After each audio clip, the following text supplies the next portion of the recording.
ఓటీటీలో తమిళ నుంచి వచ్చిన ఒక super natural horror thriller movie అదిరిపోయే రివ్యూస్ తో ఓటీటీని షేక్ చేస్తూ దూసుకుపోతుంది. ఈ మూవీకి ఐఎండిబిలో 7.1 రేటింగ్ ఉంది. ఈ మూవీ స్టోరీ చాలా డిఫరెంట్ గా సాగుతుంది. అదిరిపోయే ట్విస్టులు, ఎంగేజింగ్ గా ఉండే స్క్రీన్ ప్లే మూవీని ఎక్కడ బోర్ కొట్టకుండా చేస్తుంది. యుక్త వయసులో ఉన్న అమ్మాయి చనిపోవడంతో స్టోరీ స్టార్ట్ అవుతుంది. ఆమె శవాన్ని ఎవరు కదిలించలేకపోతారు. ఎందుకు ఇలా జరుగుతుందని క్లైమాక్స్ వరకు సస్పెన్స్ గా ఉంటుంది. ఈ మూవీ మిమ్మల్ని కుర్చీలకు కట్టెపడేస్తుంది.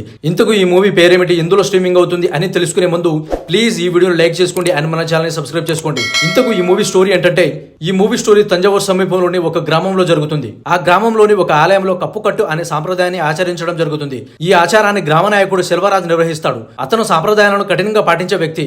అతని కూతురు లీలా చిన్నప్పటి నుంచి అస్తమాతో బాధపడుతూ ఉంటుంది. కానీ తన తండ్రి కఠినమైన నమ్మకాల్ని తరచూ వ్యతిరేకిస్తూ ఉంటుంది. ఒకరోజు లీలా తన తండ్రితో గొడవ పడుతుంది. ఆ గొడవ తర్వాత లీలా తన గదికి వెళ్లి ఊరేసుకుని చనిపోతుంది. విషయం తెలిసి వాళ్ళ నాన్న చాలా బాధపడతాడు. అయితే అంత్యక్రియల సమీపంలో ఒక వింత సంఘటన జరుగుతుంది. లీలా శవం ఆ స్థలం నుండి కదలడానికి నిరాకరిస్తుంది. ఆమెను ఎంతమంది వచ్చి కదిలించినా అక్కడి నుండి ఒక్క ఇంచు కూడా కదలదు. ఈ సీన్ ఆమె మరణం వెనుక ఉన్న దాగి ఉన్న రహస్యాన్ని బయట పెట్టేలా చేస్తుంది. కానీ లీలా కుటుంబ సభ్యులు తను ఆస్తమా వల్ల చనిపోయిందని కప్పిపుచ్చడానికి ప్రయత్నిస్తారు. కానీ లీలా ఆత్మ న్యాయం కోసం పోరాడుతూ తన మరణం వెనుక ఉన్న రహస్యాన్ని బయట పెట్టేలా చేస్తుంది. అసలు లీలా మరణానికి కారణం ఎవరు? అందరూ ఎంత ప్రయత్నించినా ఆమె శవాన్ని ఎందుకు కదిలించలేకపోతారు? చివరికి అంత్యక్రియల కోసం ఆమె శవం కదిలిందా లేదా అని మూవీ చాలా ఇంట్రెస్టింగ్ గా ఉంటుంది. ఈ మూవీలో రూప కడవేరు పర్ఫార్మెన్స్ అయితే కళ్ళు తిప్పుకోకుండా చేస్తుంది.